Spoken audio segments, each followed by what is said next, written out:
अगर आप black holes के आसपास जाते हैं तो आपके लिए वक्त बहुत धीमा हो जाएगा, जबकि बाकी यूनिवर्स के लिए वक्त नॉर्मली चलेगा। Grandfather paradox. अगर आप अपने पास्ट में जाकर अपने दादा को मारे तो आप खुद कैसे पैदा होंगे? सोचिए, आप फ्यूचर से एक किताब पास्ट में ले जाकर शेक्सपियर को दे दें और वो उसे अपने नाम से पब्लिश कर दे, तो असल में किताब किसने लिखी? वो कहानी है एंड्रू कैंसन की, जिसने स्टॉक मार्केट में ओवरनाइट मिलियंस कमा लिए और FBI को बोला वो फ्यूचर से आया है।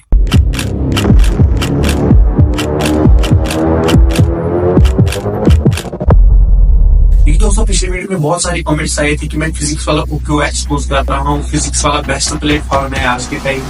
लेकिन दोस्तों, मैंने फिजिक्स वाला की क्वालिटी ऑफ एजुकेशन पे कोई बात नहीं कही।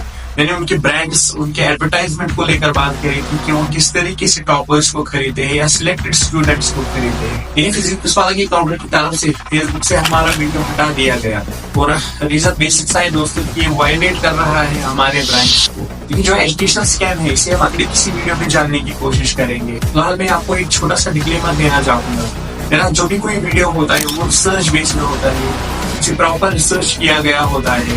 ऐसे नहीं होता है कि कुछ भी मन में आए और हम बोले, ऐसा नहीं होता है। मुझे मेरी तरफ से काउंटर मिला है उस रिपोर्ट को लेकर, बहुत जल्दी हमारा वीडियो अपलोड हो जाएगा।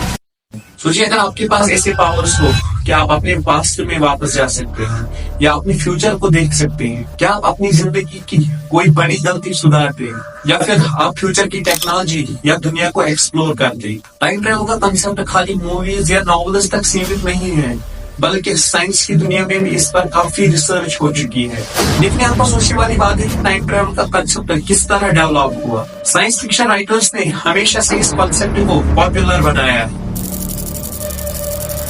लेकिन अल्बर्ट आइंस्टाइन की थियरी ऑफ रिलेटिविटी ने इस टॉपिक को साइंटिफिक लेजिटिमेसी दी। लेकिन आइंस्टाइन के हिसाब से वक्त एक एब्सोल्यूट चीज नहीं है। एब्सोल्यूट का मतलब यहाँ पर एक ऐसा टाइम जो हर पल सबके लिए एक जैसा हो, चाहे कोई रुका हो या चल रहा हो, कोई जमीन पर है, कोई स्पेस में है, सबके लिए टाइम सेम है और चल रहा है। आइंस्टाइन के हिसाब से टाइम स्पेस के साथ जुड़ा हुआ है, जिसे हम स्पेस टाइम कहते हैं। इस थ्योरी की वजह से ये पॉसिबल है कि वक्त की स्पीड हर जगह एक जैसी ना हो। और जो रिजल्ट आता है आइंस्टाइन थ्योरी ऑफ रिलेटिविटी से, वो del T is equivalent to del T dash divide by under root of 1 minus v square divided by c square. देखिए, जो फाइनल फार्मूला है मैं आपको ये रिफाइन करके समझा रहा हूँ ताकि जो टाइम ट्रेवल का कंसेप्ट है वो हमें अच्छी तरीके से समझ में आए। यहाँ पे डेल्टा टी जो है वो टाइम है जो बाहर वाले ऑब्जर्वर को दिखेगा, जैसे जमीन पर खड़े इंसान को। डेल्टा टी डैश वो टाइम है जो मूव करने वाले ऑब्जेक्ट के लिए गुजरेगा, जैसे स्पेसशिप में बैठे एस्ट्रोनॉट। इसे यूं समझते हैं, अगर पर्सन एक्स जमीन पर है और पर्सन वाई स्पेस में जा रहा है, अगर पर्सन एक्स टाइम नोट करेगा कि वाई को कितना टाइम हुआ है स्पेस में, उस डेल्टा टी से हम रिप्रेजेंट करेंगे।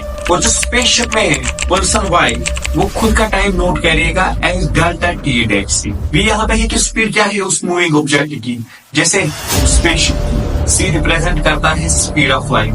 देखिए, यहाँ पे हमने बात करी है फॉर्मूले को लेकर, लेकिन किस तरीके से ये फॉर्मूला काम करती है आइए समझते हैं। जैसे जैसे कोई ऑब्जेक्ट तेजी से मूव करता है v, तो फॉर्मूला का जो डिनोमिनेटर है छोटा होता जाता है, क्योंकि v square divide by c square बढ़ता है और पूरा फ्रैक्शन बड़ा हो जाता है।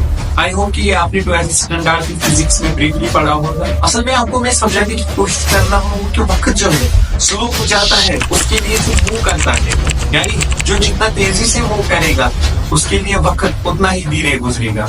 देखिए, ऐसा नहीं है कि आप अभी चल रहे हैं, आप बोलेंगे मेरे लिए वक्त धीरे गुजरेगा।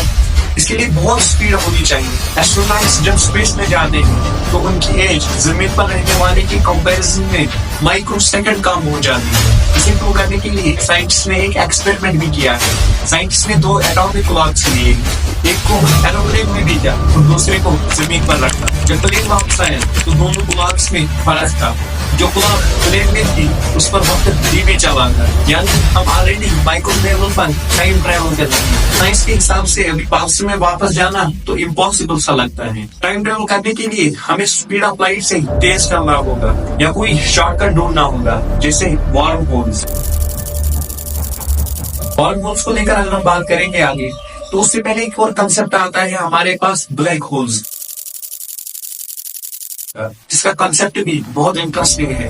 ब्लैक होल्स के पास ग्रेविटी इतनी ज्यादा होती है कि लिटरली टाइम वहां पे स्लो हो जाता है। इंटरस्टेलर का सीन याद है, 1 घंटा प्लेनेट पर 7 साल अर्थ के बराबर होता है। अगर आप ब्लैक होल्स के आसपास जाते हैं तो आपके लिए वक्त हो जाएगा, जबकि बाकी यूनिवर्स के लिए वक्त नॉर्मली चलेगा। लेकिन ब्लैक होल्स में जाना और वापस आना लगभग नॉर्मल सा हो जाता है। वर्म होल्स ये यूनिवर्स के टनल्स है जो 2 जगह या 2 टाइम पीरियड्स को कनेक्ट कर सकते हैं। थ्योरेटिकल फिजिसिस्ट जैसे कि थॉर ने ये प्रूव किया है कि इक्वेशन के हिसाब से वर्म होल्स पॉसिबल है। लेकिन ये भी जानना जरूरी है कि अभी तक कोई इंसान वर्म होल से गुजरा ही नहीं। तो साइंस के हिसाब से ये भी पता नहीं है कि अगर कोई इंसान वर्म होल से गुजरता है क्या वो वापस आ सकता है या नहीं। क्वांटम फिजिक्स कहती है हर डिसीजन पर नए यूनिवर्स बनते हैं। मतलब आपने आज चाय पी, एक यूनिवर्स बना, कॉफी पी, नया यूनिवर्स बना। मनी वर्ल्ड इंटरप्रिटेशन के हिसाब से हर पॉसिबिलिटी का अपना यूनिवर्स है। अगर आप अपने पास्ट में जाकर कुछ चीजें बदलते हैं तो आप एक नए यूनिवर्स में चले जाते हैं,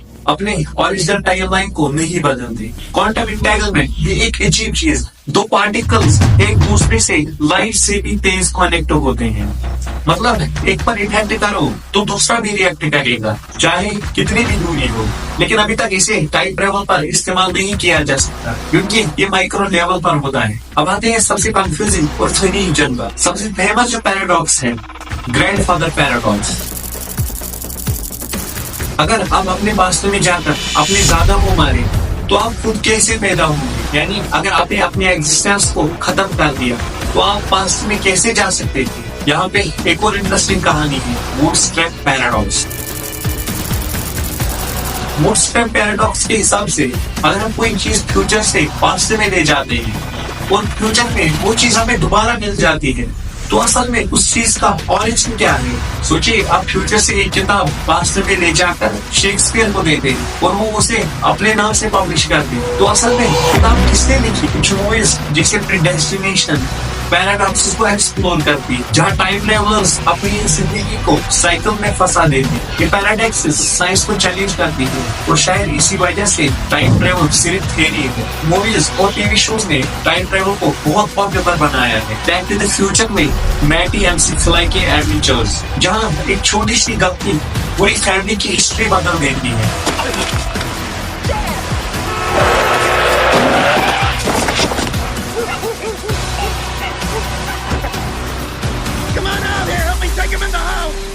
नेटफ्लिक्स की जर्मन सीरीज, जहां हर कैरेक्टर किसी न किसी तरीके से अपने पास्ट या फ्यूचर से जुड़ता है और टाइमलाइन इतनी कॉम्प्लिकेटेड हो जाती है कि दिमाग घूम जाता है।